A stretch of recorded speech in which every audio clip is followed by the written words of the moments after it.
ফিরহাদ হাকিম তিনি এই মুহূর্তে ঘরে বাইরে প্রবল চাপে এবং সে কারণে মেয়র পদ থেকে তিনি ইস্তফা দিতে পারেন এমনটাই আমরা খবর পাচ্ছি।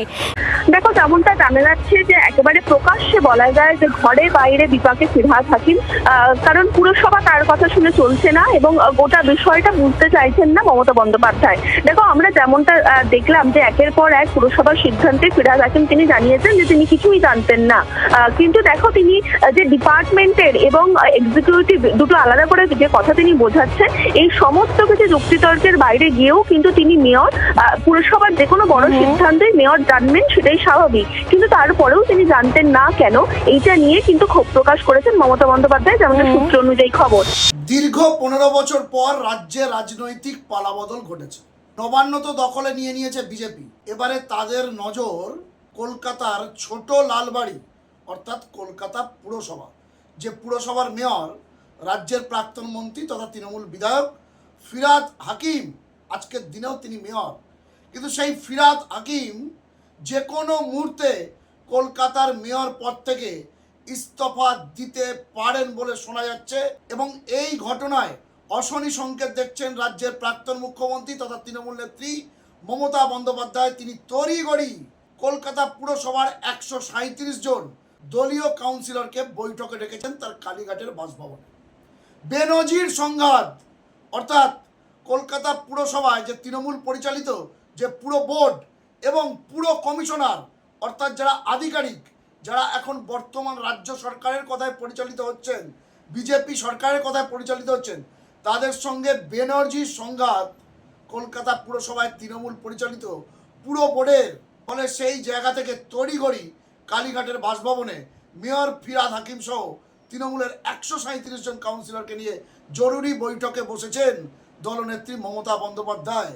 কিন্তু মনে করা হচ্ছে বা ঘনিষ্ঠ মহলে ফিরহাদ হাকিম জানিয়েছেন বলে শোনা যাচ্ছে যে কোনো মুহূর্তে তিনি কলকাতা পুরসভার মেয়র পদ থেকে ইস্তফা দিতে পারেন, কারণ ঘরে বাইরে চাপে রয়েছেন ফিরহাদ হাকিম।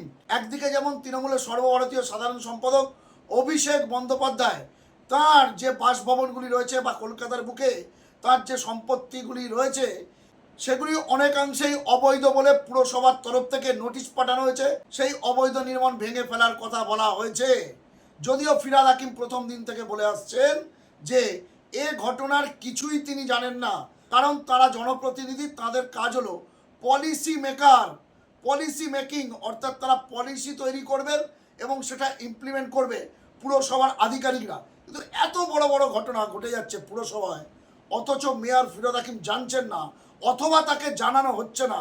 এই দুটি কারণে তিনি ঘরে বাইরে প্রবল চাপের মুখে এবং সেই জায়গা থেকে তিনি ইস্তফা দিতে পারেন।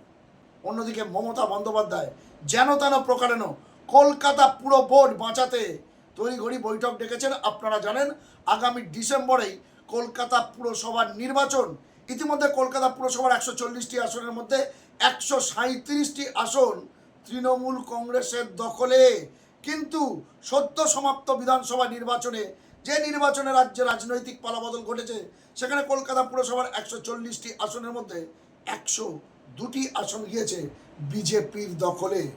ফলে বিজেপিও চাইছে কলকাতা পুর বোর্ডে প্রশাসক বসাতে অথবা কলকাতা পুর বোর্ড ভেঙে দিয়ে হাওড়া পুরসভার সঙ্গে কলকাতা পুরসভা নির্বাচন করতে।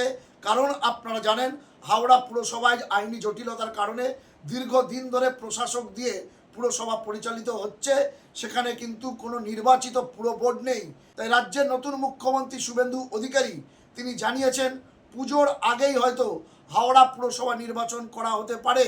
আর যদি মেয়র ফিরহাদ হাকিম সহ কলকাতা পুরসভার তৃণমূল কাউন্সিলররা, তৃণমূলের এমআইসিরা তারা যদি ইস্তফা দেন, সেক্ষেত্রেও কিন্তু একটা সাংবিধানিক জটিলতা তৈরি হবে কলকাতা পুরসভার আন্দরে এবং সেক্ষেত্রে কিন্তু অ্যাডমিনিস্ট্রেটিভ বসিয়ে পুরসভা পরিচালনা করতে হবে। তাই রাজনৈতিক মহল মনে করছেন, বিশেষজ্ঞরা মনে করছেন যে হাওড়া পুরসভার সঙ্গে কলকাতা পুরসভার নির্বাচনও করিয়ে দিতে পারে রাজ্য সরকার। সেক্ষেত্রে এখন যা পরিস্থিতি, বর্তমানে যা পরিস্থিতি, হাওড়ার পাশাপাশি কলকাতা পুরসভাও দখলে নিতে পারে ভারতীয় জনতা পার্টি। দর্শক বন্ধুরা, আপনাদের জ্ঞাতার্থে জানিয়ে রাখি, জেলায় জেলায় যে পুরো বোর্ডগুলি রয়েছে ইতিমধ্যেই সেখানে কিন্তু পদত্যাগের হিড়িক পড়ে গিয়েছে। বিজেপি হয়তো বলছে যারা পুরসভার প্রতিনিধি আছেন তৃণমূলের যারা প্রতিনিধি বা তৃণমূল পরিচালিত বোর্ড বা যারা পঞ্চায়েতের প্রতিনিধি আছেন বা তৃণমূল পরিচালিত পঞ্চায়েত বোর্ড, তারা নতুন রাজ্য সরকার এবং বিজেপি বিধায়কদের সঙ্গে হাতে হাত মিলিয়ে কাজ করবেন। কিন্তু রাজনীতির জটিল অঙ্কে সেটা সম্ভবত হওয়ার নয়।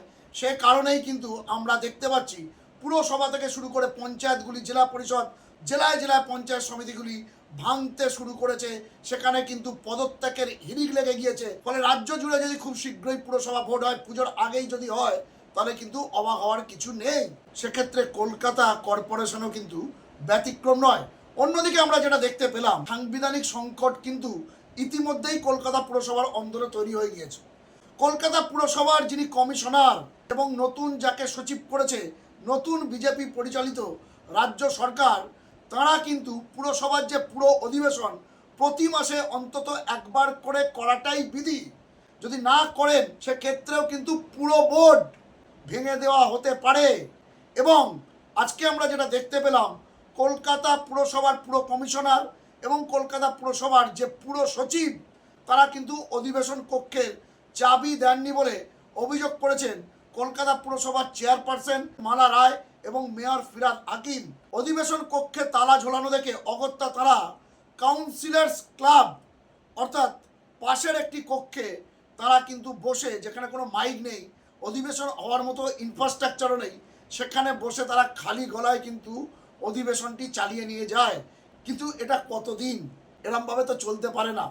বিশেষ করে পুরসভায় এমন কিছু সিদ্ধান্ত নেওয়া হচ্ছে, অর্থাৎ পুরো আধিকারিক, পুরো কমিশনার, পুরো সচিব থেকে শুরু করে যারা আমলা পুরসভার, তারা যে সিদ্ধান্তগুলি নিচ্ছেন সেগুলো নাকি কিছুই জানতে পারছেন না পুরসভার চেয়ারম্যান মালা রায় এবং পুরসভার mayor Firhad Hakim, deputy mayor Atin ঘোষরা। ফলে খুব সহজেই বোঝা যাচ্ছে নতুন রাজ্য সরকারের সঙ্গে কলকাতা পুর বোর্ড যারা পরিচালনা করছেন, অর্থাৎ তৃণমূল পরিচালিত পুর বোর্ড, তাদের মধ্যে কোনো সমন্বয় স্থাপন হচ্ছে না।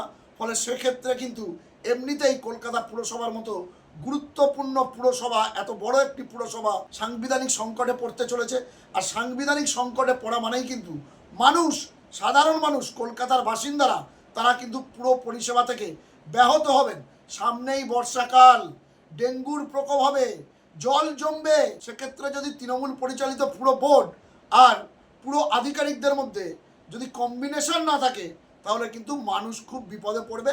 সেই জায়গা থেকে ঘরে বাইরে, বললাম না ঘরে বাইরে, যেখানে অভিষেক বন্দ্যোপাধ্যায়কে নোটিশ পাঠানো হয়েছে সেটাও নাকি জানেন না ফিরহাদ হাকিম। ফলে ঘরে বাইরে প্রবল চাপের মুখে রয়েছে কলকাতার মেয়র তথা তৃণমূল বিধায়ক প্রাক্তন মন্ত্রী ফিরহাদ হাকিম। সেই জায়গা থেকে আমরা জানি না, নিশ্চয়ই আমরা সে খবর নেওয়ার চেষ্টা করব যে তৃণমূল নেত্রীর কালীঘাটের বাসভবনে কলকাতা পুরসভার কাউন্সিলরদের নিয়ে বৈঠকের পর কী সিদ্ধান্ত হলো। তবে সূত্র মারফত যে খবর, খুব শীঘ্রই কলকাতা পুরসভার মেয়র পদ থেকে পদত্যাগ করতে পারেন ফিরহাদ হাকিম। এমনকি গোটা কলকাতা পুরো বোর্ড, তৃণমূল পরিচালিত পুরো বোর্ড, তারাও পদত্যাগ করতে পারেন। সেক্ষেত্রে বিজেপি পরিচালিত রাজ্য সরকার, তারা প্রথমে অ্যাডমিনিস্ট্রেটর বসিয়ে পুরসভা পরিচালনা করবেন এবং হয়তো দ্রুততার সঙ্গে কলকাতা পুরসভা ভোটের আয়োজনও তারা করতে পারেন হাওড়া পুরসভার সঙ্গে। আপাতত এই পর্যন্ত। এক্ষেত্রে আপনাদের মূল্যবান মন্তব্য কমেন্ট বক্সে কিন্তু লিখতে ভুলবেন না।